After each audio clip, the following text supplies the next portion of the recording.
Subscribe करें और bell दबाएं ताकि कोई खबर रह न जाए।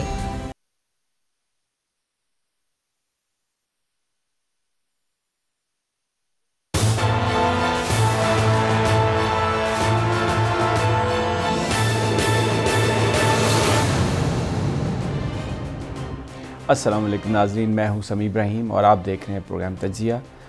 आज मेरे साथ गुफ्तगू में शरीक होंगे हमारे डिफेंस कॉरेस्पॉन्डेंट अहमद मंसूर साहब और हमेशा की तरह एशियन न्यूज़ के ग्रुप एडिटर राना ताहिर साहब भी हमारे साथ होंगे। इम्पॉर्टेंट 3-4 ख़बरें हैं। एक तो पाक फ़ौज में नए तकर्रर तबादले रूटीन की है ये एक पोस्टिंग्स ट्रांसफ़र्स, लेकिन इनका हमेशा एक इम्पैक्ट होता है और ख़ास तौर पर जब मेजर जनरल्स, लेफ्टिनेंट जनरल्स बनते हैं और फिर कोर कमांडर्स तब्दील होते हैं। 4-5 अहम पोस्टिंग्स, एक और फेज़ भी आने वाली है। तो क्या इसका मतलब है और आगे क्या हो सकता है? सोशल मीडिया ने इसको कैसे हैंडल किया? अहमद मंसूर साहब से इस हवाले से ख़ुसूसी तौर पर गुफ्तगू करेंगे। वैसे बड़ा मुश्किल था इनका आज घर से आना। अगर मेरे आप दोनों मेहमानों के कपड़े देख लें तो आपको अंदाज़ा हो जाएगा कि बाहर बर्फ़बारी से कम की सूरत हाल नहीं है। मोटी मोटी जैकेटें, इस्लामाबाद में ठंड शदीद है, बारिश है और वो जो एक कड़ाके का वो जाड़ा जो होता है, मुशाहिद हुसैन साहब कहते हैं ना हर तरफ के, वो बस कड़ाके निकाले जा रहे हैं। तो अब मौसम जो है इस्लामाबाद का ये कड़ाके निकालने वाला हो रहा है और ख़बरें भी ऐसी आ रही हैं जिससे कुछ लोगों के कड़ाके तो निकल रहे हैं। मुझे नहीं पता ये हुकूमती लोग हैं या अपोजिशन के, आने वाला वक्त बताएगा। एक तो ये फ़ौजी तकर्रर तबादले, दूसरा बड़ी इम्पॉर्टेंट मीटिंग लाहौर में प्राइम मिनिस्टर इमरान खान की चौधरी साहबान से, अपने अलाइज से उनकी तरफ गए। एक बहुत बड़ा गिला था चौधरी साहबान का कि शुजात साहब जब बीमार थे तो तब भी इमरान खान साहब नहीं आए। बीच में 2-4 दफ़ा गवर्नमेंट ने भी बुलाया ज़ोहराने में अपने अलाइज को, लेकिन मोना साहब ने कहा कि खाने का सिर्फ कोई फ़ायदा नहीं। और तारिक बशीर चीमा साहब तो बहुत वोकली, हमेशा जिस तरह से वो उनका एक भारी भरकम अंदाज़ है वो वैसे ही उन्होंने गुफ्तगू की बड़ी ज़बरदस्त। लेकिन बहरहाल अब बता रहे हैं लोग, हमारे रिपोर्टर्स भी बता रहे हैं कि बहुत अच्छी मुलाकात और अलाइज़ की जो आपस में गिले शिकवे थे उन पर भी बात हुई। तो डेफ़िनेटली अगर गुफ्तगू हुई है तो फिर उससे एक शुरुआत भी हो सकती है। PDM की पॉलिटिक्स के हवाले से जरदारी साहब और मौलाना फजलुर रहमान की गुफ्तगू का चर्चा है, जिसमें ये ख़बरें आ रही हैं कि जरदारी साहब ने कहा है कि मौलाना ये जो नवाज़ शरीफ साहब वाला मामला है ये तो बड़ा अजीब व गरीब मामला है, ये तो बात को कहीं और ले जा रहे हैं। तो हुकूमत को बदलना और उसकी जगह नए लोगों को बिठाना तो ये भी एक चैलेंज है। चले इस पे हम काम करते रहेंगे, लेकिन पहले ज़रा सेनेट के इंतखाबात की स्ट्रेटजी बना लें। ऐसा ना हो कि इमरान खान को हटाते हटाते जो हम नशिस्तें ले सकते हैं सेनेट में उनसे भी जाएँ। और मुस्तफ़ा खोखर साहब ने तो अब यहाँ तक कह दिया है कि बस एक फ़ोन कर दें इमरान साहब। अब ये तो वो जैसे घर में छोटे बच्चे कई दफ़ा खफा हो जाते हैं ना और रो रहे होते हैं, तो फिर बस वो इसी उम्मीद पे होते हैं कि बस कोई हमें एक दफ़ा देख ले, नहीं तो ख़ुद ही आके पास खड़े हो जाते हैं कि चलो भाई हम आपकी गोद में बैठने के लिए तैयार हैं। तो कुछ ऐसा ही माहौल मुस्तफ़ा खोखर साहब की गुफ्तगू से लगा। आपको वो हम सुनवाएंगे जो उनका साउंड बाइट है, ताकि आपको भी अंदाज़ा हो जो मैं कह रहा हूँ वो सही, फिर आप उसको फील कर सकेंगे। लेकिन इब्तदा जो है मुल्तान की सूरत हाल से करते हैं। वहाँ पर PDM का जलसा, उसकी तैयारी के लिए जो माहौल गर्म करने की बात हो रही थी, उसमें यूसुफ रज़ा गिलानी साहब के साहबजादे साबिक MNA मूसा गिलानी को मुल्तान में पुलिस ने गिरफ़्तार किया। वो अपने वर्कर्स को छुड़वाने के लिए गए थे, क्योंकि आज कासम बाग का दरवाज़ा उन्होंने तोड़ा और एक जो जिस तरह अपोजिशन करती है जलसे से पहले ज़रा माहौल को गर्म करने के लिए। लेकिन लगता है कि गवर्नमेंट इस दफ़ा बिल्कुल भी नरमी से काम नहीं ले रही और सख्ती से लॉ इन्फोर्समेंट जो है वो इसको डील कर रही है। तो अंबर जावेद हमारे नुमाइंदे हमारे साथ हैं, ज़रा उनसे पहले ताज़ा तरीन सूरत हाल ले लेते हैं कि मुल्तान का क्या मामला है। जी अंबर जावेद, आप मुझे सुन रहे हैं? अस्सलाम वालेकुम। वालेकुम सलाम समी साहब जी। सूरत हाल ये है कि आज जो है पाकिस्तान पीपल्स पार्टी की जानिब से नवाज शहर चौक से घंटा घर तक एक रैली निकाली गई थी और इस रैली के हवाले से जो पीपल्स पार्टी के मुंतज़मीन हैं उन्होंने ज़िला इंतज़ामिया को एक दरख्वास्त दी थी कि वो रैली करना चाहते हैं, उसकी इजाज़त दी जाए। लेकिन ये जो दरख्वास्त थी ज़िला इंतज़ामिया ने मुस्तरद कर दी थी और उनको रैली की इजाज़त नहीं दी थी। लेकिन इसके बावजूद पीपल्स पार्टी की जानिब से आज रैली निकाली गई है। नवाज शहर चौक से, और इसके बाद वहां से ये लोग मुंतशिर हुए।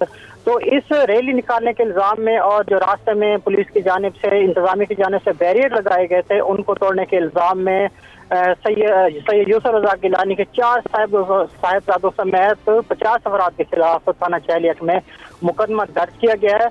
और यहाँ पर जो साबिक MNA यूसुफ रज़ा गिलानी के साहिबजादे अली मूसा गिलानी यहाँ पर आए थे, तो उनको हिरासत में ले लिया गया और इसके साथ साथ 6 और भी कारकुन हैं जिनको हिरासत में लिया गया। इस वक्त वो थाने में बंद है और बाहर जो पाकिस्तान पीपल्स पार्टी के कारकुन हैं वो एहतजाज कर रहे हैं, धरना का टायर भी जला रहे हैं, एहतजाज भी किया है और उनका ये मुतालबा कर रहे हैं कि अली मूसा गिलानी को रिहा किया जाए। और समीर साहब, इस हवाले से मैं आपको ये बताता चलूँ कि गुज़िश्ता रोज़ जो सैयद अली कासिम गिलानी हैं, सैयद अब्दुल कादिर गिलानी और दीगर PDM की कमेटी के मेंबरान हैं, वो किला खाना कासिम बाग में विजिट के लिए गए थे और वहाँ पर पुलिस की जानिब से लोहारी गेट थाने में एक मुकदमा दर्ज किया गया था कि उन्होंने वहाँ पर किला खाना कासिम बाग स्टेडियम के जो गेट हैं उनके ताले तोड़े हैं और वो अंदर दाखिल हो गए हैं और वहाँ पर जो संगल लगा हुआ था उसको भी तोड़ा है और वो ताला भी साथ लेकर फरार हो गए थे। अच्छा, तो इस हवाले से भी एक जावेद, सवाल मेरा ये है कि मूसा गिलानी को गिरफ्तार किया गया और भी बहुत सारे लोग गिरफ्तार होंगे, तो कुछ आप मुझे बता सकते हैं कि थाने के अंदर जो हवालात हैं वो तो बहुत छोटा कमरा होता है, तो कितने लोग हैं, कोविड भी है, तो फिर किस तरह यानी वो अंदर क्या सूरत हाल है, आप कुछ बता सकते हैं उससे? जी समीर साहब, 6 लोगों का बताया जा रहा है कि 6 लोगों को गिरफ्तार किया गया। ताहम जो एक मीडिया को तो अंदर इजाजत नहीं दी जा रही, थाने के अंदर थाने के गेट बंद कर दिए गए। ताहम जो अंदर से हमें एक तस्वीर मौसूल हुई, उसमें जो सैयद अली मूसा गिलानी है वलाद के अंदर मौजूद है, उनके अलावा वहाँ पर कोई नहीं है। ताहम जो पीपल्स पार्टी का यहाँ पर जो तर्जमान है वो यही कह रहे हैं कि 6 उनके कारकुन हैं, जिनमें राव साजिद भी हैं और दीगर लोग हैं, उनको गिरफ्तार किया गया, वो थाने के अंदर मौजूद है। अच्छा, एक और मैं सवाल आपसे करना चाहूँगा, माहौल क्या है शहर में? मुल्तान में PTI की भी अक्सरियत है जिस तरह पेशावर में थी, तो क्या जोश व खरोश नज़र आ रहा है जलसे के हवाले से? क्योंकि मौलाना फजलुर रहमान के भी यहाँ पर उनका मरकज़ और ख़ासी प्रॉपर्टी, वो 50 दुकानें भी यहीं से खाली करवाई गई थी, तो अब आपको क्या लगता है कि लोगों की बड़ी तादाद इस जलसे में आएगी? कोई जोश व खरोश है या लोग कोरोना की वजह से नहीं आ रहे हैं, या जो फ़ौज के ख़िलाफ़ बयानिया है उसने कोई इम्पैक्ट किया हो? अगर कोई है तो ऐसे ही आप कैसे देखते हैं, क्या सूरत हाल है? जी समीर साहब, अगर जलसे के हवाले से देखा जाए तो पाकिस्तान पीपल्स पार्टी की जानिब से, नून लीग की जानिब से और JUI के जानिब से जो लोगों के अंदर मोबिलाइजेशन का अमल है वो तो जारी था। पीपल्स पार्टी की जानिब से मुतवातर जो है रोज़ाना की बुनियाद पर वर्कर कन्वेंशन भी किए जा रहे हैं, तो लोगों को जलसे में आने के लिए कहा जा रहा था।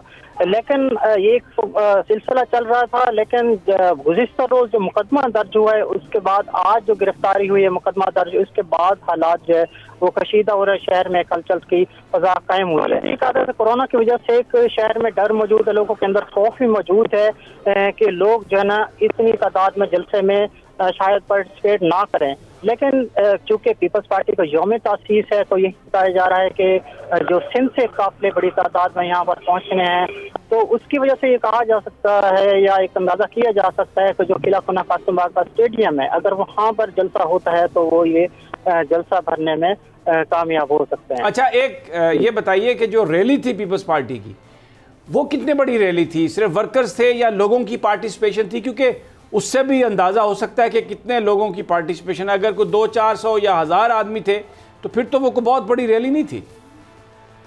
जी बिल्कुल समीर साहब, आज की जो रैली थी उसमें आप कह सकते हैं 350 से 400 लोग वहाँ पे मौजूद थे आज रैली में, तो ये कोई बड़ी तादाद नहीं कहा जा सकता। सैकड़ों के तादाद में लोग मौजूद थे और इसमें ज्यादातर जो तादाद जो नजर आ रही थी वो वर्कर्स की थी, जो पाकिस्तान पीपल्स पार्टी के वर्कर थे और आखिर में जो नून लीग के वर्कर थे वो भी शामिल हुए थे। तमाम जो ज्यादा तादाद थी वो पीपल्स पार्टी के वर्कर्स की थी। और यहाँ पर ये जो घंटाघर पहुंचे उसके बाद ये भी आपको बताता चलूं कि ये लोग थाना लोहारी गेट भी पहुंचे थे। अली अब्दुल कादिर गिलानी वहाँ पर मौजूद थे और उन्होंने वहाँ जाकर थाने में गिरफ्तारी देने की भी पेशकश की थी पुलिस को, लेकिन उन्होंने उनको गिरफ्तार करने से इनकार कर दिया। अब सूरत हाल क्या है? तनाव है, सड़कें रुकी हुई हैं, कोई ट्रैफिक बंद की हुई है पीपल्स पार्टी के वर्कर्स ने, क्या अभी इस वक्त क्या सूरत हाल है? जी इस वक्त अगर ताज़ा तरीन सूरत हाल की मैं आपको बताऊं समीर साहब, तो यहाँ पर जो कचहरी से जो घंटा घर के दरमियान का रोड है, यहाँ पर दरमियान में थाना चैलियत मौजूद है और यहाँ पर तकरीबन 2-3 दर्जन से ज्यादा लोग यहाँ पर जो पीपल्स पार्टी के कारकुन है वो यहाँ पर मौजूद हैं और बाहर उन्होंने धरने दिए हुए, धरने में खवातीन भी मौजूद हैं। जो ट्रैफिक की रवानी है वो तो बिल्कुल जो मुअत्तल है, बैरियर लगाकर आने जाने का जो सिलसिला है वो मुनक़ता कर दिया गया। ताम अभी थोड़ी देर के बाद जो है गिलानी हाउस से PDM के रहनुमा अहम और हम करने जा रहे हैं। ठीक है, बहुत शुक्रिया अमर जावेद, आपसे तफसीलात आने वाले बुल खबरों में लेते रहेंगे और नाजरीन को ताज़ा तरीन जो सूरत हाल है मुल्तान की उससे हम आगाह करते रहेंगे। तो राना साहब, चंद 100 लोगों की रैली और कोविड और सिंध से बड़े बड़े काफ़िले, तो वो जो एक PDM ने तासुर दिया था कि लोग आ गए, अवाम आ गई, पाकिस्तान की अवाम उठ खड़ी हुई, वो तो फिर इधर मुल्तान में भी ठुस ऐसा मुझे लग रहा है कि हो रहा है काम। जी शमी साहब, जैसे अंबर जावेद भी बता रहे थे, ये तो ठुस हो गई ना कि वो कहते हैं 2-3 दर्जन लोग थाने के बाहर अपने कायद और 300-400 लोग रैली में थे। वो मुतालबा जो रिहाई का कर रहे हैं वो तो 2-3 दर्जन रह गए ना। तो ये सारी मैं समझता हूँ कि बुज़दार हुकूमत ने ये पहला अच्छा काम कोविड के हवाले से जो उनकी पॉलिसी है उस पर अमल दरामद के लिए किया है। समी साहब, जब आप स्कूल बंद कर रहे हैं, जब आप दुकानों के टाइमिंग्स जो हैं वो कम कर रहे हैं, जब आप बाकी पाबंदियां लगा रहे हैं, रेस्टोरेंट्स बंद कर दिए हैं, शादी हाल बंद कर दिए हैं, तो ये सियासतदान कोई मुकद्दस गाय हैं कि ये मुल्क में बीमारी फैलाते रहें, वबा को फरोग देते रहें? इनके साथ सख्ती से निपटना चाहिए और ये बहुत अच्छा स्टेप है बुज़दार हुकूमत का। इसको सियासी रंग नहीं दिया जा सकता, ये सियासी गिरफ्तारी भी नहीं है। आपको मैं देखता हूँ नून लीगी और पीपल्स पार्टी जेल जाएं, आपको बहुत खुशी होती है राना साहब। आपकी जो गुफ्तगू है ना उसमें जोश आ जाता है। बिल्कुल नहीं, मैं ये बात नहीं है, पीपल्स पार्टी नून लीग का मसला नहीं है। जो कोई भी ऐसी हरकत करे, यानी नहीं, इसमें देखिए आपकी ओपिनियन है शमी साहब, आप जाएं इधर मुत्तहिदा अरब इमारात में, वहाँ 3-3 हज़ार दिरहम सिर्फ आपको मास्क ना पहनने पर जुर्माने हो रहे हैं। दुरुस्त है। तो ये सख्ती जो है वबा से निपटने के लिए बहुत जरूरी है। सही है, बिल्कुल। इन लीडरों को भी बंद करना चाहिए, सबको इनको बंद कर देना चाहिए। बिल्कुल आप सही कह रहे हैं। अहमद मंसूर, सबसे जो ये क्योंकि पॉलिटिकल एक्टिविटी और PDM अपोजिशन, तो इसलिए इसको हमने खबर को पहले ले लिया ताज़ा तरीन, ताकि मुल्तान में ट्रैफिक वगैरह बंद है और इलाका मुल्तान का बड़ा इंपॉर्टेंट शहर है। और अब क्योंकि जो एक सराइकी सेक्रेटेरिएट भी बन चुका है, तो इसे हम लोग, क्योंकि मेरा ताल्लुक भी जंग से, शोरकोट से है, मुल्तान से ज़्यादा हम दूर नहीं है, तो इसको समझा ये जा रहा है कि ये कैपिटल है सराइकी सूबे का। तो इस हवाले से इसकी एक अपनी अहमियत है। तो मैंने सोचा कि मुल्तान की खबर जो है वहाँ के लोगों की, बासियों की, वो ज़रूर हमें फ्रंट पे लेनी चाहिए। अब आ जाते हैं पाकिस्तान की फ़ौज तकर्रर तबादले। 6 major general elevated to the rank of lieutenant generals, corps commander भी बने, और भी बहुत सारी इंपॉर्टेंट तैनातियाँ हुई। होती हैं, हमेशा रिटायर होते हैं डिसिप्लिन फोर्स में लोग और आते हैं, लेकिन ये जो खसूसी तौर पर आपको पता है ना मुल्क में जो हालात हैं, अपोजिशन ने एक बड़ा इसको रंग देने की कोशिश की थी और सोशल मीडिया पर प्राइवेट कन्वर्सेशन नून लीग के लोग, पीपल्स पार्टी के लोग, ओ जी बस अब इसके पीछे कोई है और फलां बंदे हैं और बस ये हो रहा है और नवंबर बड़ा अहम है, दिसंबर बड़ा अहम है। लेकिन ये तो इतना स्मूथ हुआ है सब कुछ। पाकिस्तान की फ़ौज ने फिर एक डिसिप्लिन्ड फोर्स है।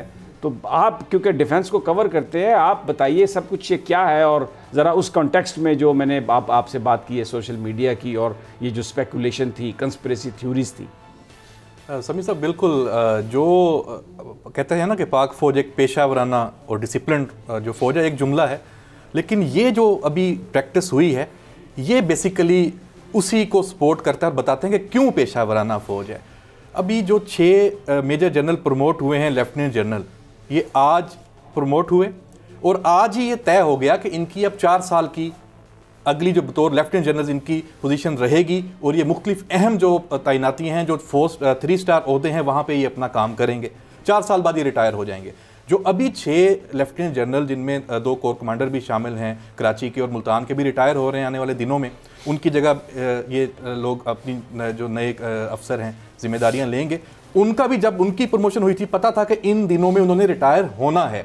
ये बिल्कुल भी कोई गैर मामूली नहीं, इंतहाई मामूल की एक पेशा वराना प्रैक्टिस है। और इसमें अहम चीज़ ये है कि फ़ौज किस तरीके से काम कर रही है। जाने वालों को पता है कि हमने इन दिनों में जाना है, आने वाले जो और उनको कोई परेशानी नहीं है, उनको कोई परेशानी किसी कंस्पिरेसी में नहीं है, बिल्कुल आराम से जा रहे हैं कि जी अल्हम्दुलिल्लाह हमने अपना फ़र्ज़ अदा किया और नेक तमन्नाओं के साथ वो रुखसत हो रहे हैं आने वाले लोगों के लिए। बिल्कुल। अब इसमें जो नए जिनको प्रमोट किया गया उनके लिए बहुत अहम है कि वो इस अहम पोजीशन पर उनको चुना गया, उनका इंतखाब, और अब उनकी जो नई तैनातियां हैं वो उनका जो पिछला कैरियर है वो उसको रिफ्लेक्ट कर रही हैं। वैसे तो इस लेवल पे आके कोई भी अफसर कहीं भी लगाया जाए किसी भी 3 स्टार पोजीशन पे वो वहाँ पे काम करेगा, उसका पूरा एक कैरियर है। लेकिन अब ये पाकिस्तान की जो फौज है ये इवॉल्व हुई है। मैं समझता हूँ जनरल कियानी के दौर के बाद ये सिलसिला शुरू हुआ और अब जनरल बाजवा ने, आर्मी चीफ जो मौजूदा हैं, उन्होंने इसको बामे अरूज पर पहुँचा दिया है कि बिल्कुल जो right person for right job. अब मैं आपको एक एग्जाम्पल देता हूँ, जो अभी जो सदर्न कमान के नए कमांडर लगाए गए हैं, लेफ्टिनेंट जनरल सरफराज अली, वो बलूचिस्तान में ही अभी सर्व कर रहे थे, वहां पे IGFC थे। और IGFC साउथ का जो FC साउथ का किरदार है, हम अभी बलूचिस्तान गए थे पिछले दिनों, वहां पे बहुत बड़ा उनके जिम्मेदारियां, बहुत ज़्यादा काम है जो हमें नज़र नहीं आ रहा। बहुत ही अहम ड्यूटी वहाँ पे दी है। बलूचिस्तान के सारे जो इन्वायरमेंट है उसको वो समझते हैं, अब वो सदर्न कमान के कमांडर हैं।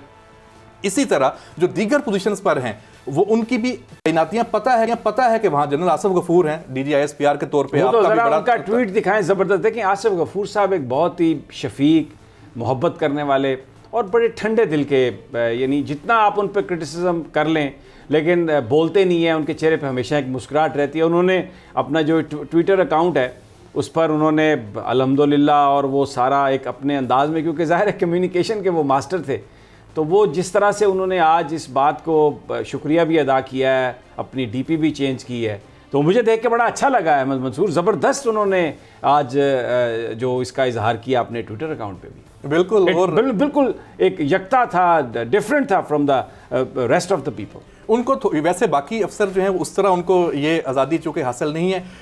जनरल आसिफ गफूर चूँकि DGISPR थे और बड़े फेमस हुए, मशहूर हुए, ख़ास तौर पे जो बॉर्डर पार बड़े उनके चाहने वाले हैं और सहाफ़ियों में बड़े मकबूल हैं वो। तो सहाफ़ियों में भी बड़े मकबूल हैं, तो यकीनन उनके पास ये ऑप्शन था। और अभी जहाँ पे नई पोजीशन में गए हैं वो एक इसी से रेलिवेंट ही है, फिफ्थ जो IT का है वो सारा 5th जनरेशन वॉरफेयर का भी इसमें एलिमेंट आ जाता है थोड़ा बहुत। अच्छा, मैं इसमें दूसरी जो अहम एक और कोर कमांडर लाहौर आए हैं समी साहब, और कोर कमांडर जो कराची आए हैं, उनकी जो उनके बारे में जो एक तासुर है आम, तो वो ये भी मैं समझता हूँ कि वो बहुत प्रोफेशनल वे में और अपना जो काम है, जिम्मेदारियां हैं, वो अंजाम देंगे। और ये जो सियासी जो मामला जैसे कह रहे हैं ट्विटर पे बड़ा इनको वो किया जा रहा है, उनको मेरा ख्याल है कि वो कहते हैं ना कि बिल्कुल इसका नतीजा वगैरह लग पता जाएगा, वो वाला काम होगा। उनकी कोई खास मुझे नहीं लगता जो मैंने सुना है जनरल वो अपना काम करेंगे। करप्शन के लिए जीरो टॉलरेंस है इन दोनों। इनकी शोहरत, वैसे तो कोई भी किसी के भी टॉलरेंस नहीं है, लेकिन पर्टिकुलरली ये दो बंदे जो हैं लाहौर और कराची के, जिनको जो भी कोर कमांडर तैनात हुए हैं, ये तो जीरो टॉलरेंस बताई जा रही है कि नाम ही नहीं, यानी करप्शन तो सवाल ही पैदा नहीं होता ही। बिल्कुल, और इसी चीज़ को मेरा ख्याल है आगे हम देखेंगे भी कि इसका कुछ नज़र आएगा। और एक और बड़ी इंटरेस्टिंग जो इसमें जो पोस्टिंग है और तैनाती है वो कोर कमांडर मुल्तान की है। जो इस वक्त मौजूदा कोर कमांडर मुल्तान हैं लेफ्टिनेंट जनरल नईम अशरफ, वो रिटायर हो रहे हैं और उनकी जगह उनके सगे भाई जो लेफ्टिनेंट जनरल वसीम अशरफ हैं वो उनसे कमान लेंगे। तो क्या कोइंसिडेंस है, जबरदस्त इत्तेफाक है बताई। और भाई से कमांड ले रहा है, तो ये बेसिकली फैमिलीज़ हैं जो कुर्बानियाँ देती आ रही हैं पाकिस्तान के लिए। देखें, जर्नलों के बच्चे, सूबेदारों के बच्चे, सिपाहियों के बच्चे, वो सब फ़ौज में जाना चाहते हैं। और मैं, क्योंकि आज वो मौका नहीं था, मैं निकाल रहा था, क्लिप्स देख रहा था उन पेरेंट्स के जिनके बच्चे शहीद हुए पाकिस्तान को बचाते हुए, फ़ौज में थे। आप यकीन करें, वो मेरे आज वो पुराने क्लिप्स देखते हुए रोंगटे खड़े हो गए, इसलिए कि वो एक वालिद की गुफ्तगू है जो मैं अगले किसी प्रोग्राम में सुनवाऊँगा। एक बच्चा शहीद हुआ और वो कह रहे हैं कि मेरे जो दूसरे बच्चे हैं मैं उनको भेज रहा हूँ, मैं उनको फ़ौज में भेज रहा हूँ, इसलिए कि ये तो हमारा मिशन है, ये तो हमारा मकसद है। यानी ये वो लोग हैं, ये वो ख़ानदान हैं जो अपने बच्चों को कुर्बान करते हैं पाकिस्तान के लिए। और फिर जो हर्जा सराई सुननी पड़ती है हमें सोशल मीडिया पे जो गुफ्तगू, या ये कुछ पॉलिटिशियंस जो अपने मफादात के तहत जो गुफ्तगू करते हैं, जिसमें ये ख्याल किए बग़ैर कि उनकी ये जो गुफ्तगू है वो किसी ताज़ियाने से कम नहीं होगी उस फैमिली के लिए जिन्होंने इस मुल्क को बचाने के लिए अपने खून की आबियारी की है, वो मैं सुनवाऊँगा किसी दिन। तो ये आपने बड़ा ज़बरदस्त बताया कि एक भाई दूसरे भाई से कमांड ले रहा है, और न जाने कितनी ऐसी फैमिलीज़ हैं। और उनके वालिदैन के लिए मतलब अगर वो हयात हैं और बाकी जो उनकी फैमिली के लिए कितना ये ज़बरदस्त एक पेशा वराना कैरियर इनकी फैमिली में इतना, इस तरह की और एग्जांपल्स भी हैं। आपको पता है कि पहले 3 भाई जनरल रह चुके हैं, लेफ्टिनेंट जनरल तक पहुंचे हैं, ये उनके लिए मतलब। अच्छा, एक सोशल मीडिया पे एक और भी कोई आगे तब्दीलियों की और ट्रांसफर्स की वेव की बात करते हैं, और बहुत सारे लोग तो ये कहते हैं कि जी वो बड़ी वेव होगी, वो क्या, ये basically what are they talking about? Sami साहब, जो हमने अभी जिसकी तरफ आपने भी इशारा किया, आपने बात भी की कि ये सब कुछ एक पूरे सिस्टम के तहत हो रहा है, और जिसका वो इशारा कर रहे हैं वो अपनी तकरीरों में नाम भी लेते हैं, और बड़ा उनका है कि शायद ये तब्दीली आ जाएगी तो पता नहीं उनके साथ वो इमरान खान भी साहब भी फारग हो जाएंगे, उनकी जगह वो आके बैठ जाएंगे। मैं नहीं समझता कि ऐसा कोई है। जनरल फैज़ की तरफ ही इशारा कर रहे हैं सारा, मेरी कोई उनसे ज़्यादा। और मैं सर यहाँ पे आपको बताऊँ, बहुत वो सब उनको भी पता है, वो सारे इन्हीं हुकूमतों में होके गुजरी हैं सारी पार्टियाँ। एक टेन्योर पोस्टिंग है, एक है सिस्टम है, पता है कि इतने साल ये पोस्टिंग रहनी है, फिर ये 2 साल स्टाफ है, 2 साल कमांड जो एक लेफ्टिनेंट जनरल ने करनी है, तो वो ड्यू है, उन्होंने मतलब अपनी नई जगह पे जाना है, और उनकी जगह नए जो अफसर आएंगे वो कौन आएंगे, वो भी फौज के अंदर जनरल बाजवा को बिल्कुल पता होगा, वो क्लियर होंगे, और उन्होंने उसके लिए पहले से तैयारी की होगी। कुछ ऐसी पोजीशंस पे लोग हैं जिनको यहाँ तक वो लेके आए होंगे कि उन्हें पता होगा कि मैंने एक नया DG ISI भी लगाना है, तो वो 3-4 जो भी उनके पास चॉइस होंगी, मतलब जो लोग इंटेलिजेंस का तजर्बा रखते हैं वो यहाँ पे आएंगे। नदीम ज़की मंज साहब हैं, वो DG MI रहे हैं, डॉ Mirza chief of general staff हैं, वो रहे हैं, अभी ISI कोई भी जिसको भी आर्मी चीफ लगाएं, वो कंपिटेंट आदमी होंगे। अच्छा जी, मैं एक चीज़ आपके साथ ज़रूर शेयर करना चाहता हूँ यहाँ पे, क्योंकि मैं ज़्यादा तो नहीं मेरी उनसे मुलाकात जनरल फैज़ साहब से, वो NDU का जो लेक्चर था उसमें मैंने उनको सुना, और उसके बाद मैंने उनकी गुफ्तगू एक वो जो लोगों से कर रहे थे, मैं भी मौजूद था। मैं आपको बताऊं, मैं इंटेलिजेंस के हवाले से ना, हमारा एक अजीब सा तस्वुर बना हुआ है कि पता नहीं वो जो बंदा होगा, और ख़ास तौर पे ISI के चीफ बड़े पावरफुल बंदा होगा, और पता नहीं कैसे वो जाहो जलाल होगा और क्या। But I found him such A humble man, he is a so simple. और हमारे दोस्तों ने जो सहाफ़ी थे वहाँ पर, अहमद मंसूर, उन्होंने ऐसे ऐसे सवाल किए बढ़ बढ़ कर, but he had a smile on his face, और उन्होंने कहा मैं किसी सवाल से नहीं घबराता, आप जो मर्जी, आपका हक है, आप वो सवाल करें, लेकिन मैं I am a soldier of Pakistan, और मैं जो बात करूँगा वो मैं नेशनल सिक्योरिटी की बात करूँगा, पाकिस्तान की बात करूँगा। सियासत में अगर आप मुझे ड्रैग ना करें तो बेहतर है, अगर आप ड्रैग करेंगे भी सही, तो मैं जो मेरा मिशन है या जो जिस पर मैं बात करूँगा वो सिंपल पाकिस्तान की सिक्योरिटी है। And it was amazing to see ISI chief के इस तरह वो आम बीच में बैठे हुए हैं, सबसे बात कर रहे हैं, जो कोई मर्जी सवाल करे, कोई हाथ पकड़ के उठा के इधर ले जा रहा है, कोई इधर ले जा रहा है, कोई कानों में बात कर रहा है। मैं एटलीस्ट क्योंकि मिलने से पहले आई कुड नॉट इमेजिन कि ये इस तरह की वहाँ पर। समी साहब, आपने इसी एक अपनी मीटिंग का हवाला दिया है, दूसरी आप छुपा गए हैं, वो ऑफ द रिकॉर्ड थी, फ़ौरन ऑफिस में थी, एक अखबार में खबर आ भी गई, और इस्लामाबाद के जो ड्राइंग रूम हैं, इन दोनों मुलाकातों के बड़े अहवाल हैं, और ख़ास तौर पे आपके सवाल जवाब का भी बड़ा तज़किरा है। और हमारे क्या सवाल जवाब होने हैं, बात यह है कि ये पाकिस्तान की अफवाज हैं, और आज जिस तरीके से स्मूथली ये ट्रांसफ़र्स पोस्टिंग्स हुई हैं, बहुत सारे लोग जो कंस्पिरेसीज़ हेज कर रहे थे, क्योंकि उन कंस्पिरेसीज़ का मकसद भी पाकिस्तान की फ़ौज के ऊपर दाग और धब्बा लगाना था। लेकिन अल्हम्दुलिल्लाह एक दफ़ा फिर ये साबित हुआ कि जो डिसिप्लिन्ड फोर्स है, जाने वाले और आने वाले एक दूसरे को खुशामदीद कहते हैं और एक दूसरे के लिए नेक तमन्नाएं रखते हैं, और उनका मकसद और उनका मिशन सिर्फ पाकिस्तान की सलामती और हिफाजत है। एक छोटा सा वक्फा है नाजरीन, और वापस आते हैं तो इन्हीं इश्यूज़ पर हम गुफ्तगू जारी रखें।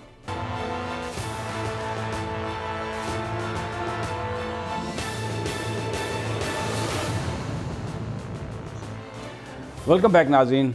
सियासत पर बात हो रही, इससे पहले हमने पाक फ़ौज के अंदर जो तकर्रियाँ और नए तबादले, इस पर हमने बात की, और अब ज़रा थोड़ा सा सियासी मसाइल पर भी बात कर लेते हैं। राना ताहिर साहब, चौधरी साहबान से बिलाखिर इमरान खान साहब चले गए वज़ीर-ए-आज़म पाकिस्तान, और उनका वो गिला भी दूर हो गया जो प्राइवेटली करते थे कि चौधरी साहब बीमार हुए और इमरान खान साहब आए नहीं, और उन्होंने पूछा ही नहीं, बिल्कुल हमें खानों पर भी नहीं आए थे फिर इसीलिए। तो अब आपका क्या ख्याल है कि ये जो मुलाकात है, इसके बाद कुछ मामला ठीक होंगे, या वो जो इश्यूज़ हैं मुलाकात से, वो इश्यूज़ तो ख़त्म नहीं होंगे? मसलन जो अपॉइंटमेंट है ऑफिसर्स की उन अज़ला में जहाँ पर PML काफ की सीट्स हैं, या जो वजारत है एक और नई वजारत जो वादा किया था पहले तहरीक इंसाफ ने, तो आप समझते हैं कि कुछ मामला बेहतर हो जाएंगे? हमीद साहब देखें, वो इश्यूज़ जो है ना वो इतने हम नहीं थे। असल बात वो है जो आपने कही, असल बात थी प्राइम मिनिस्टर की चौधरी साहबान से मुलाकात की। आज की मुलाकात जो है इसमें एक तो मुलाकात हुई वफूद की सतह पर, जिसमें चीफ मिनिस्टर पंजाब भी और शहबाज गिल साहब भी प्राइम मिनिस्टर के साथ थे और चौधरी साहबान के साथ भी एक मुलाकात जो तकरीबन 20-25 मिनट की थी, वो प्राइम मिनिस्टर की चौधरी शुजात और परवेज़ इलाही साहब के साथ हुई था। असल तो फिर ये आप खबर दे रहे हैं, असल मुलाकात तो वो थी। उस मुलाकात में देखें चौधरी साहबान के साथ आपको पता है मेरा बड़ा पुराना ताल्लुक़ है कई दहाइयों से। चौधरी साहबान बड़े वज़ादार लोग हैं। उनका गिला जो था और वो काफ़ी हद तक जायज़ गिला था कि 2.5 साल हुकूमत बने हो गए हैं और इतने चौधरी शुजात साहब इससे पहले भी बीमार हुए थे। प्राइम मिनिस्टर इमरान खान को हमने अपने इस प्रोग्राम में भी बात की थी कि प्राइम मिनिस्टर साहब को जाना चाहिए, उनके पास उनके इत्तेहादी हैं। और आज प्राइम मिनिस्टर साहब जब गए हैं तो चौधरी शुजात हुसैन साहब ने उनसे कहा कि जब आप आ गए हैं तो अब हम आपसे क्या गिला करें। बिल्कुल, ये वज़ादारी है बिलाशुबा, इसमें कोई शक नहीं। तो ये बात जो है चौधरी साहबान जो हैं वो इस बात के ख्वाहिशमंद हैं कि उनको उनकी हैसियत का जो है ना एहतराम किया जाए और एक इत्तेहादी के तौर पर जिस एहतराम का तकाजा वो करते हैं। और एहतराम से मुराद उनकी ये है कि जो आप मेजर डिसीजन लेते हैं उसमें पॉलिसी डिसीजन जो है उसमें आप अपने इत्तेहादियों को शरीक कर लें। इत्तेहादियों ने कोई आपकी मुखालफत तो नहीं करनी, वो तो एक मशवरा ही दे सकते हैं ना। फाइनल डिसीजन तो फिर भी खान साहब का ही है बतौर प्राइम मिनिस्टर एंड बतौर head of the larger party. तो ये तो अहमद मंसूर एक मेरा ख्याल है बहुत ही जायज़ एक डिमांड थी चौधरी साहबान की। बिल्कुल समीर साहब, जैसे राना साहब ने कहा उनके साथ ज़्यादती तो बड़ी हुई है, उनको नज़रअंदाज खान साहब ने कुछ ज़्यादा ही कर दिया और वो अपने गिले संभालते संभालते यहाँ तक पहुँचे कि आज ये बड़ी खबर बन गई कि हुकूमती इत्तेहादी है और वज़ीर-ए-आज़म की उनके साथ जब मुलाकात हुई है तो कुछ मंजरनामा क्लियर हो गया, ख़ासतौर पे पंजाब का। और पंजाब में आपको पता है कि चौधरी बरादरान इस वक्त बहुत ही डिसाइसिव उनकी पोजीशन है और ओपोजिशन बड़ी लालची नज़रों से उनकी तरफ देखती भी है कि कब वो थोड़ा उधर से खिसके हमारी तरफ आएँ, लेकिन वो इतनी आसानी से आपको पता है और राना साहब इस तरह जानते हैं कि ऐसे खिसकने वाले नहीं हैं। वो सोच समझ कर और बड़े अगर वज़ादार भी हैं और समझदार भी हैं तो ऐसे नहीं वो जाएंगे, हालात देखेंगे। और हालात मेरा नहीं ख्याल कि राना साहब समझते हैं या समीर साहब आप समझते हैं कि ऐसे हैं कि अभी चौधरी साहब जो हैं वो कहीं इधर उधर। वो जो खबरें थी जनवरी में घर भेज देंगे, दिसंबर में घर भेज देंगे, तो उससे पहले जो हमने खबरें डिस्कस की हैं वो भी हर चीज़ स्मूथ हो गई। तो राना साहब इधर चौधरी साहबान के साथ भी इमरान खान साहब के मामला ठीक हो गए, तो फिर जनवरी में गवर्नमेंट किस तरह जाएगी? समीर साहब, अभी जो प्रोग्राम शुरू किया आपने मुल्तान से और ख़ुद दिखा दिया कि पीडीएम का ग्राफ जो एक मोमेंटम बनना था वो मोमेंटम बनने की बजाय वो तो नीचे जा रहा है। तो मेरा ख्याल है कि ये जनवरी में जो ये जनवरी भी ऐसे ही आएगा और ऐसे ही जाएगा। और अगर पीपल्स पार्टी का यौम तासीस है, मेज़बान पीपल्स पार्टी है, अल्लाह करे कि बिलावल भुट्टो सेहतयाब हो। जमील सोमरो साहब को कोरोना टेस्ट पॉजिटिव आ गया और बिलावल साहब के टेस्ट के नताइज का इंतज़ार है। खुदा न खास्ता अगर वो टेस्ट पॉजिटिव आ गया तो फिर तो बिलावल भुट्टो भी वहाँ पर नहीं जा सकेंगे उस जलसे में। तो वो तो फिर टेम्पो तो राना साहब क्या बनने से पहले ही टेम्पो तो हवा हो जाएगा। देखिए समीर साहब, ये पीडीएम मरियम साहबा इसलिए नहीं जा सकेंगी कि उनकी वो दादी और वो सारा उनका इंतकाल और फिर तदफीन। देखें ये तो नून लीगी आज कहते रहे कि जी मरियम साहबा जाएंगी। मसला ये है समीर साहब कि ये पीडीएम का जो है ना ये चूं का मुरब्बा भानुमती का कुनबा है एक, ये जिस दिन से बना है उस दिन से ही इसमें किसी किस्म का इत्तेहाद व इत्तफाक नहीं। और जो मौलाना फजलुर रहमान ने जरदारी साहब से मुलाकात की है उसमें भी उन्होंने कहा कि हुजूर इत्माद का बड़ा फुकदान है इत्तेहादी जमातों में। तो ये चीज़ जो है, और फिर देखें ये किसी पेशावर के जलसे में अवाम ने जिस तरीके से शिरकत न करके एक पैगाम दिया कि भाई हम इनकी मनफी सोच का जो है ना हिस्सा नहीं बनेंगे। और ये नवाज शरीफ साहब और उनके हवारियों ने खास तौर पे अच्छा जी, मैं आप एक सेकंड ये जुमला मुझे मुकम्मल कर जी जी आप सारे ये नवाज शरीफ साहब और इनके हवारियों ने अफवाज पाकिस्तान पाक फौजा के हवाले से जिस किस्म की हर्जा सराई की, उसके बाद खुद नून लीग के कारकुन, पीपल्स पार्टी तो अपने आप को दूर कर रही है लेकिन नून लीग के कारकुन जो हैं वो भी पार्टी से दूर हो रहे हैं कि हम ये बयानियां लेकर आवाम में नहीं जा सकते। ठीक हो गया। अच्छा, मैं अब आपको मुस्तफ़ा खोखर साहब की उनका एक साउंड बाइट है, उनकी एक गुफ्तगू है जिसमें वो इल्तजा करते हुए नज़र आ रहे हैं कि वास्ता खुदादा वज़ीर आज़म साहब एक सिर्फ फ़ोन कर लो, असी तो तैयार बैठे हैं, सानू कोई फ़ोन ही कर लो। सुने जरा। अगर हुकूमत और वज़ीर आज़म अगर इतने ही फिक्रमंद हैं और वाकई इस मामले को एक सियासी उस तरह इस्तेमाल नहीं करना चाहते कि वो अपोजिशन को जलसे करने से एक पॉलिटिकल ऑब्जेक्टिव उनका नहीं है रोकने का, तो फिर वज़ीर आज़म इमरान खान साहब को चाहिए कि वो मियां नवाज शरीफ को टेलीफोन करें, वो मौलाना फजलुर रहमान साहब को टेलीफोन करें, आसिफ जरदारी साहब को टेलीफोन करें, दीगर जो जमातों के सरबराहान हैं महमूद खान अचकज़ई साहब को फोन करें और फिर उनसे बात करें, तो शायद इसके ऊपर कोई गौर हो भी जाए। अब ये देखें ना, वो महमूद खान अचकज़ई से भी वो कहते हैं अगर आप बात कर लें तो हम फिर भी गौर करने के लिए तैयार हैं। अल्लामा साजिद मीर साहब से बात कर लें, हम फिर भी बात करने के लिए तैयार। किसी जमात से बात कर लें, वास्ता रबदा गल कर लो। अहमद मंसूर, इसका यही मतलब है ना? समीर साहब, ये कोरोना जो है ना, इनके लिए बहुत बड़ी इनकी मदद है। मेरा ख्याल है कि वज़ीर आज़म साहब को इनकी मदद कर देनी चाहिए, इन्हें फ़ोन करें ताकि सारे अपने अपने घरों में चले जाएं सुकून से, और ताकि मुल्क को आगे बढ़ाएं और जो असल एजेंडा है पाकिस्तान के लिए उस पर हुकूमत और बाकी सारे अदारे जो हैं वो मिलकर चलें। ये ओपोजिशन का जो कहानी है वाकई समीर साहब बिल्कुल ख़त्म है, और इनको अब चाहिए यही कि अभी कोई नया मोमेंटम, नया एजेंडा, नई चीज़ें लेके आएँ। पिछला तो उनकी जो चीज़ें फेल हो गई हैं, जैसे राना साहब ने भी कहा कि इनका आपस में कोई इत्तेफाक ही नहीं है, किसी एक बात पे कोई इत्तेफाक नहीं है, इनका किसी एजेंडे पे इत्तेफाक नहीं है, हर किसी की अपनी अपनी गेम है। अब ये कोरोना है और ये वाकई एक सीरियस थ्रेट है, तो इसमें खुदा के वास्ते ये सारे घरों में बैठें और इस मुल्क को भी बचाएं, अवाम को भी बचाएं और अपने आप को भी एक सेफ पैसेज जो है वो ले लें इसी आड़ में। तो मेरा ख्याल है कि इससे ज़्यादा कोई और बात नहीं हो सकती। मंसूर साहब देखें, ये तो इनकी पहले दिन से, जिस दिन से इमरान खान वज़ीर आज़म बने हैं, इनकी पहले दिन से ये ख्वाहिश है, शहबाज शरीफ की भी, इनकी भी, कि किसी तरीके से इमरान खान इनसे हाथ मिला लें। लेकिन वो कहते हैं मैंने करप्ट लोगों से हाथ नहीं मिलाना। अब वो अदालती भगौड़ा है नवाज शरीफ, ये कहते हैं उसको फ़ोन करें वज़ीर आज़म इमरान खान, हाथ ना मिलाएं, एक फ़ोन कर दें ना। देखें ना इनकी कितनी मासूम ख्वाहिशात हैं। अब क्या करें समीर साहब इनका? नहीं, लेकिन वो तो देखें ना, अदालती भगोड़े तो वो नहीं है। अदालत ने उनको इश्तिहारी देने का जो प्रोसेस था, वो जो फैसला नहीं, एक अदालत करार दे चुकी है, कर दिया एहतसाब अदालत, उन्होंने इश्तिहारी करार दे चुकी है। एहतसाब अदालत तो देखे ना, वो तो अपोजिशन कहती है कि जनाब वो तो सब कुछ हुकूमत के इशारों पर होता है, लेकिन हाई कोर्ट में उनको भगौड़ा तो नहीं करार दिया गया, उनको जनाब उन्होंने 2 हफ्ते का टाइम दे दिया। वैसे ये मुझे समझ में नहीं आती राना साहब, एक बात में सवाल है मेरा, ये इस तरह की जो रियायत हैं सारी, ये चंद लोगों को मिलती हैं पाकिस्तान में, बड़े लोगों को मिलती हैं, गरीब आदमी कुछ भी हो जाए उसको तो कि ये ना कहें कि जी वालदा फौत हो गई थी इसलिए नहीं आ सके, तो वो फिर इसका मतलब है कि इनका कहना मैटर करता है ना। क्या? मेरा कहना तो मैटर नहीं करता, गरीब आदमी का तो कहना कोई नहीं सुनता ना। सब यही तो स्टेटस को है ना, किसी को तोड़ना चाहिए। आवाम में जिस तरीके से प्रोपेगेंडा करते हैं, इसलिए कि ये किसी तो इसका मतलब है फिर ये प्रोपेगेंडा से, डर की वजह से ये सब कुछ होता है। समीर साहब, ये अदालती सवाबदीद होती है कि वो मैं यही तो कह रहा हूँ, ये सवाबदीद ये गरीब आदमी के लिए क्यों नहीं होती?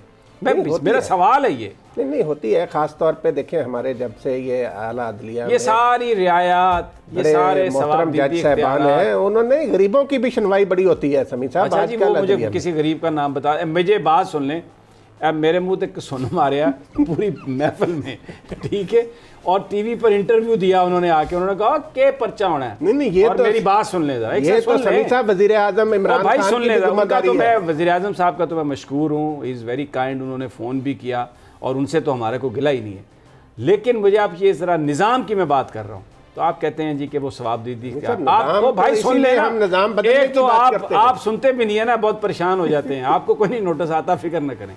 बात ये है कि वो कहते हैं जी ये FIR ही दर्ज नहीं हो सकती।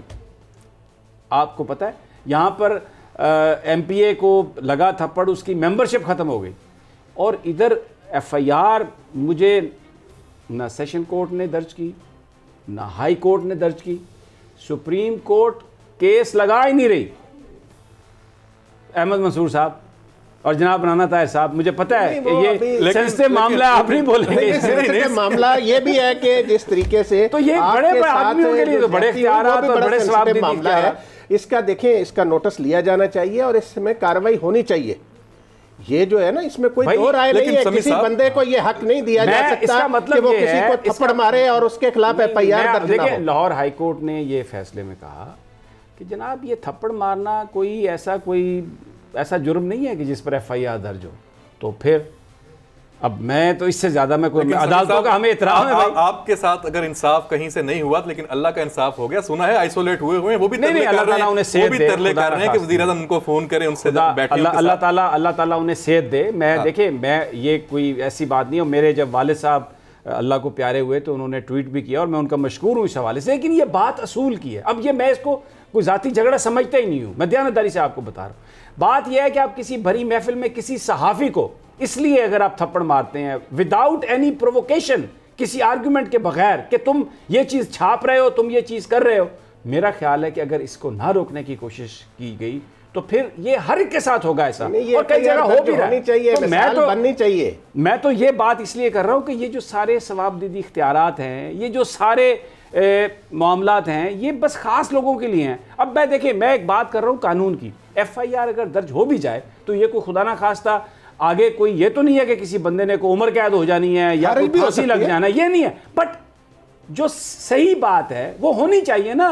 जो दुनिया में जिन ममालिक में तरक्की है, जिनको हम सुपर पावर्स कहते हैं, वहां पे इन्फोर्समेंट ऑफ लॉ है, कानून है। अगर आप अमेरिका में किसी को यूं टच कर लें तो बैटरी चार्जेस, आप जनाब वहां पर 48 घंटे से पहले निकल नहीं सकते कि आपने किस तरह आपने किसी आदमी को टच किया, किस तरह किसी को हाथ लगाया।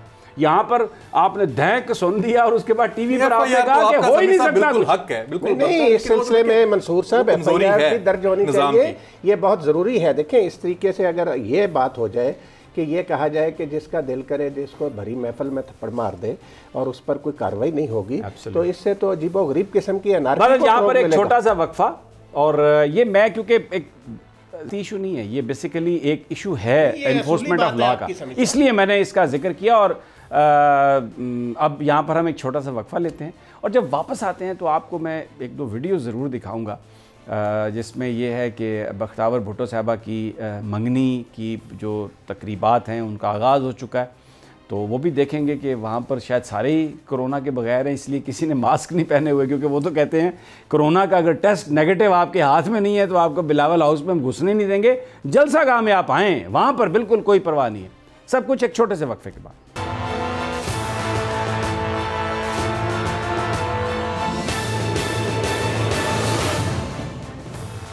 वेलकम बैक नाजरीन।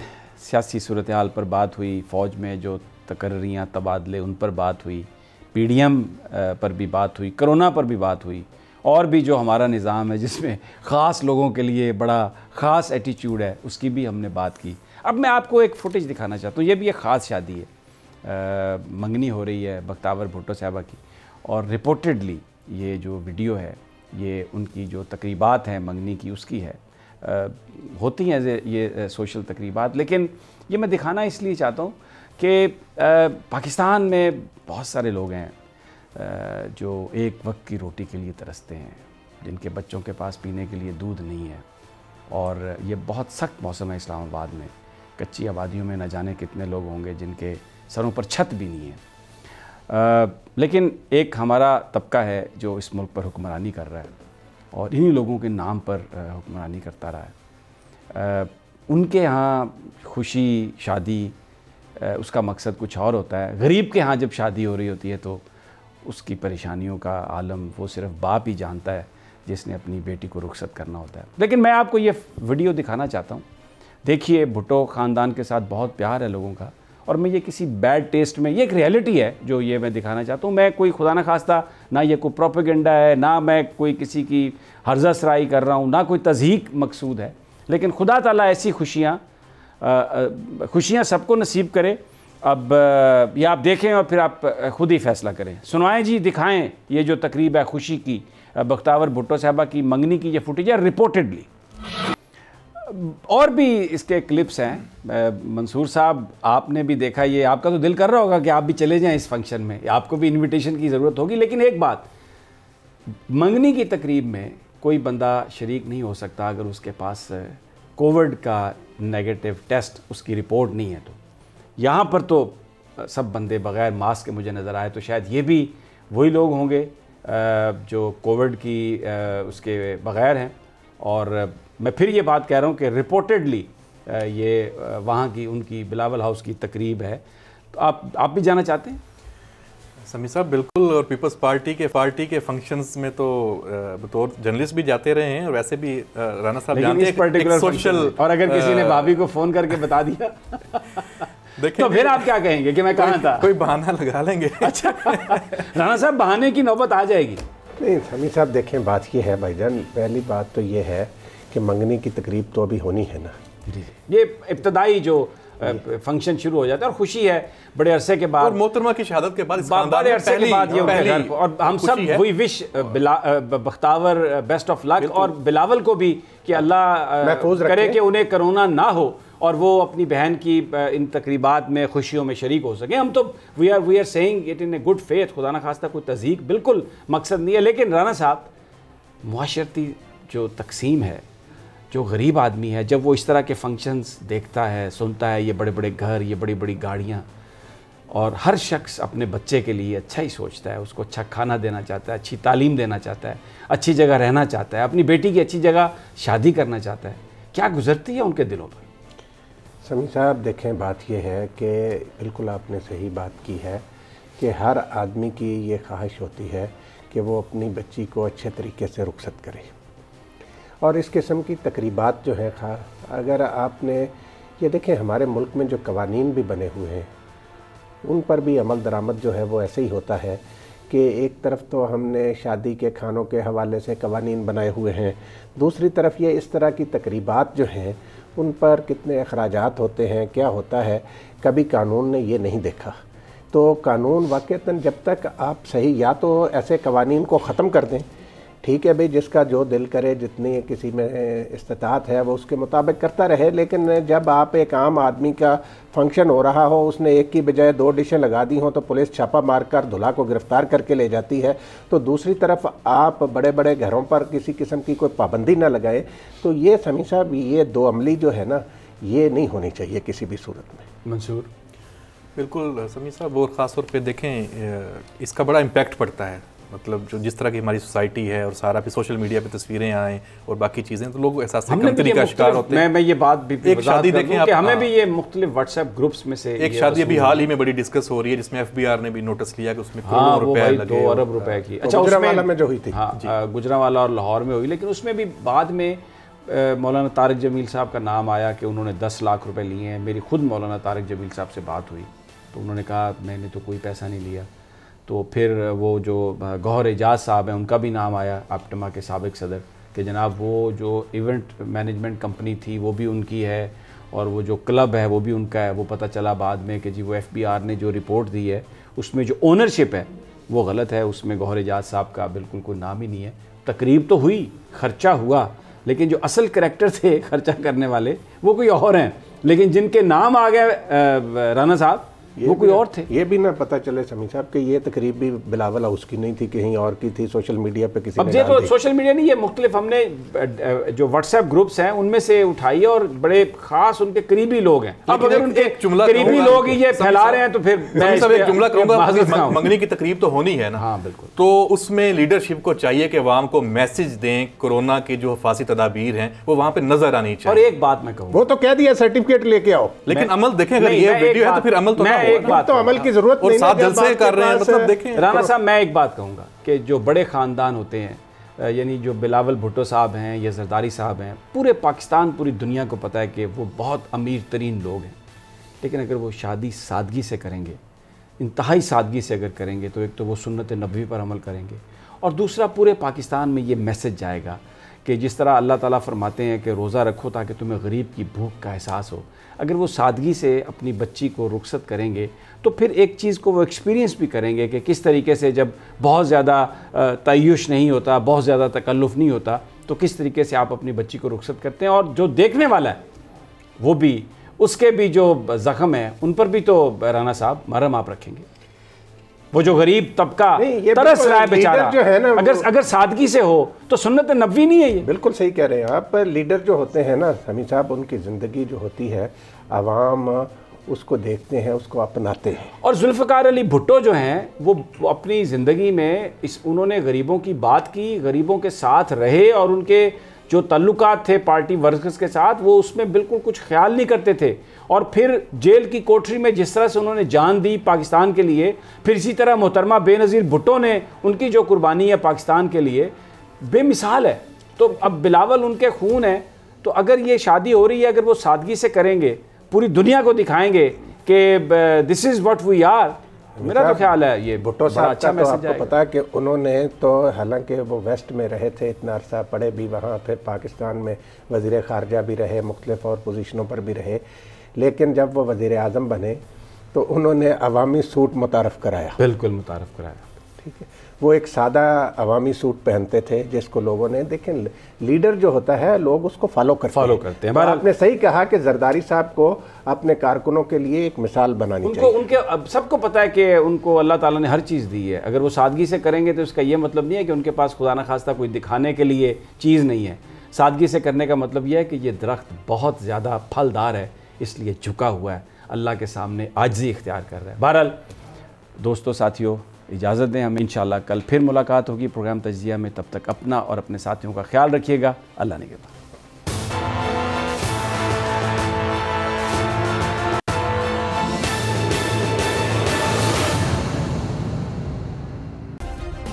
सब्सक्राइब करें और बेल दबाएं ताकि कोई खबर रह न जाए।